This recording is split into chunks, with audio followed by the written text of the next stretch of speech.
These lands are vast clearing areas in the bush, and the wild bush is lonely too. Nearly all lands are within walking distance from the village. In some parts of the bush where the underground water is very near the surface, people make little rest camps for themselves and dug shallow wells to quench their thirst while on their journey to the village. They could rest at shady watering places full of large tangled trees with delicate pale gold and purple wildflowers springing up between soft green moss, and the children could hunt around for wild figs and any berries that might be in the season.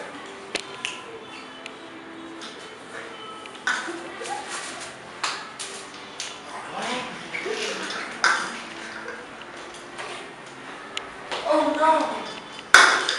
You stupid thing! When I say how to draw water, why do you spill halfway out of the bucket? I'm sorry, go sir. Go draw again! You stupid thing! You stupid thing! When I send you to draw water, why do you spill halfway out of the bucket? You stupid thing!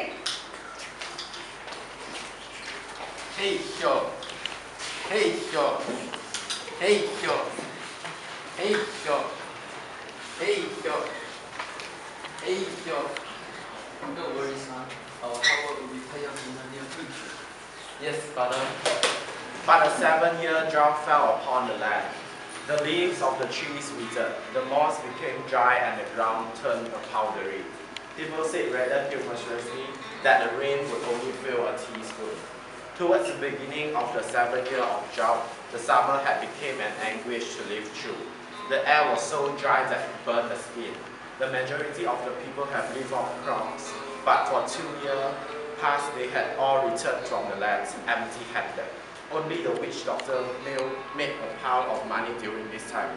People were always turning to them in desperation for help. Please help us. We need the rain. Here, accept this little price from us. Make sure you help us, please. We can't do it without rain. You will tie our bags with heavy, but let us begin to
Here's the telephone. You need to sign paste moving on the ground so that on your phone. Thank you so much.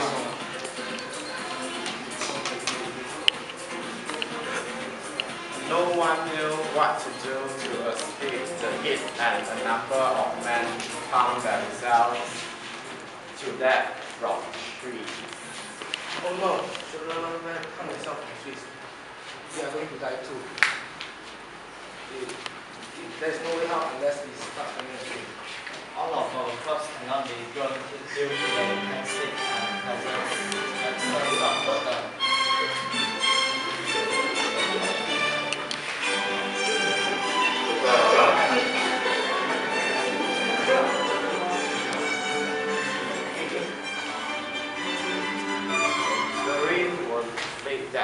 They came in early November with a promise of good rain, but it wasn't a full steady downpour but thin, scanty, misty rain. It softened the earth and a rich growth of green things sprang up everywhere. Look, it's finally raining after such a long time. This is not the downpour we used to get, but at least the earth is getting softer and the plants are also starting to grow. People were called to the village called La to hear the proclamation of the beginning of the plowing season. My fellow villagers, now can finally go to our respective lands to plow and grow our crops.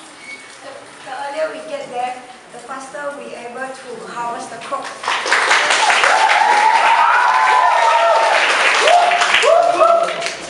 The family of Mongoja were among those who left early for the land. They had a donkey cart and piled everything onto it. Mongoja, 2 little girls, Neil and Roseyong, their mother Tiro and an unmarried sister, Nesta, and the father of the family, Ramadi, who drove the donkey cart. The man, Ramadi, and the 2 women cleared the land of thorn bush and then hedged their vast plowing area with this same thorn bush to protect the future crops from the goods they had brought along from them.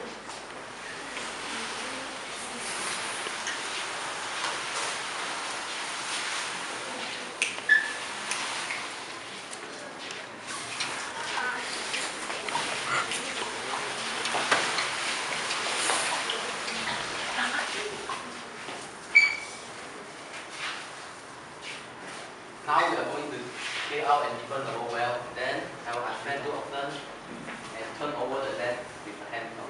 Alright, my dear. The land was ready and plowed, waiting for the crop. At the night, insects sang and rustled in search of food, but by mid-November, the rain fled away. Each day, the land was covered in a haze of mist as the sun sucked up the last drop of moisture out of the earth. The family sat down in despair, waiting and waiting.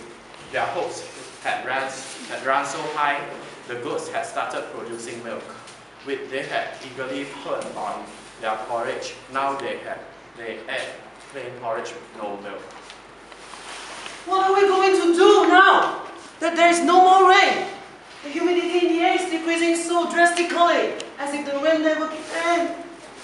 We have used up all the milk that we had before. No! We have eaten plain porridge without any milk. It was possible to plant anything in the dry earth. They sat the whole day in the shadow of the huts and even stopped thinking, for the rain had fled away. Only the children, Neil and Roseyong, were quite happy in their little girl world. They carried on with their game of making house. They made children from sticks and scolded them severely in an exact imitation of their own mother. You stupid thing! When I say you to draw water, why do you spill half of it out of the bucket? You're so careless and useless as well. You stupid thing! Cut your mind a porridge pot without letting the porridge burn. You never do anything right. You stupid thing! The adults paid no attention to this because nothing was important. All their animals had been sold during the bad years to purchase food, and they only had 2 goats were left. It was the woman of the family who finally broke down under the strain of waiting for rain and caused the death of the little girls. Each night, they started a weird high-pitched wailing that began on a low, mournful, and whipped up to a frenzy. Then they would stamp their feet and shout as though they had lost their heads. I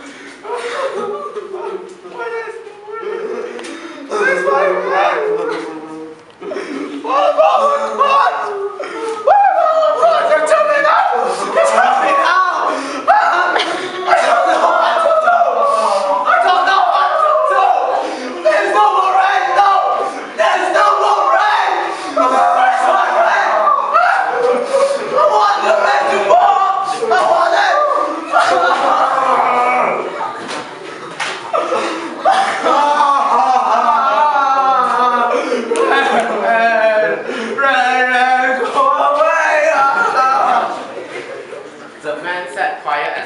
self-control. It was important for men to maintain their self-control at all times, but their nerves were waking too. Finally, an ancient memory stirred in the old man of Roger.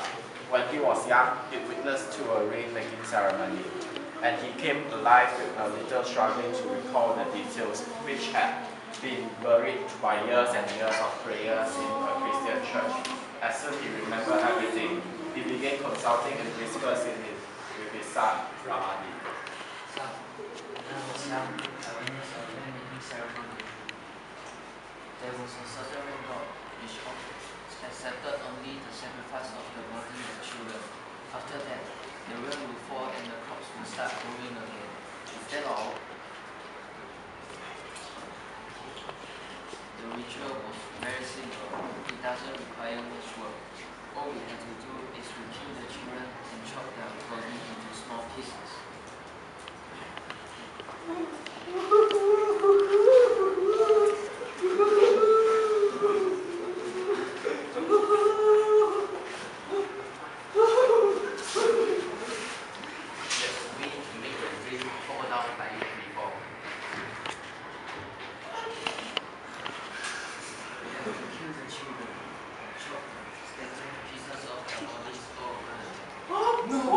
Children, is there no other way?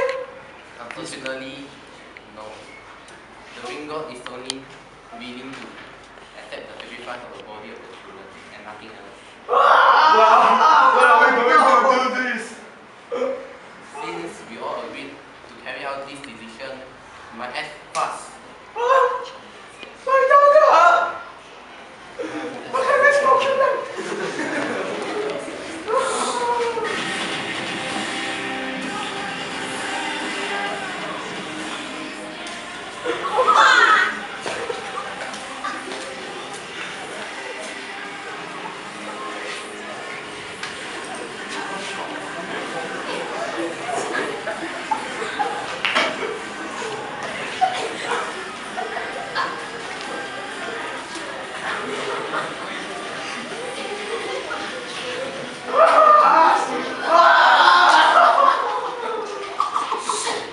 After it was all over and the bodies of the two little girls had been spread across the land, the rain did not fall. Calm down. I'm sure it will fall. You just have to wait for a few more days. But we have already done what you need us to do. Why isn't the rain? Instead, there was a deadly silence at night and the lingering heat of the sun by day. A terror had shook and deep overwhelmed the whole family. It's too far for the rain to fall. I don't think there will be anything. There was any clouds, even any clouds in the sky. Oh my God! You're right, Nesta. You leave this place and go back. People in the village soon noted the absence of the two little girls. Hey Joe, I haven't seen your little girls near Emotion ever since your family came back from the lands. Where have you been? Oh, they died at the land, so we decided to bury them. It wasn't easy for us, doing our two little girls.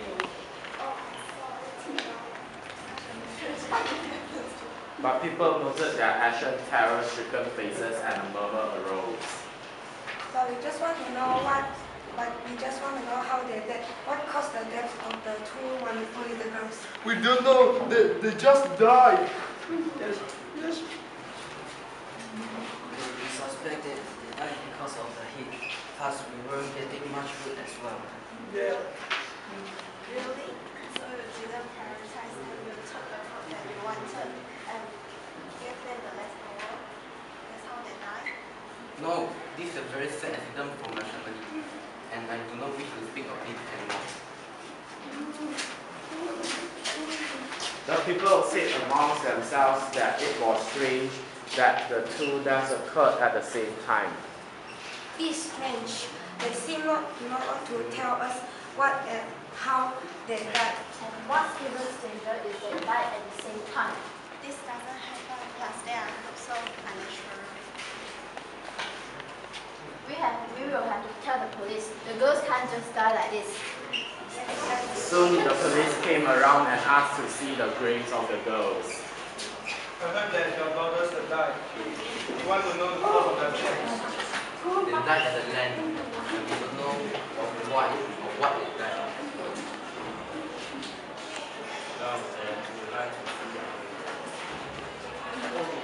At this, the mother of the children broke down and told everything. Stop it! I can't take this anymore! The girl didn't just die like that. We suffocated them once they were asleep.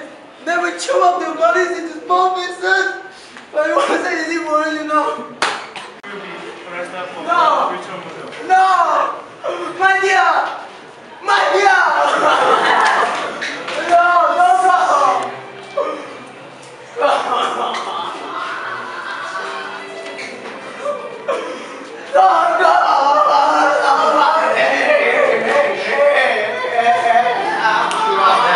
Summer, the story of the children hung like a dark cloud of sorrow over the village. And the sorrow was not assuaged when the old man and Ramaji were sentenced to death for ritual murder. All they had on the statute books was that ritual murder was against the law and must be stamped out with the death penalty. The subsequent story of strain and starvation and breakdown was inadmissible evidence at court. But all the people who live on crops meal in their huts that only a hair's breadth had saved them from sharing a fate similar to that to the Mokoja family. They could have killed something to make the blame fall.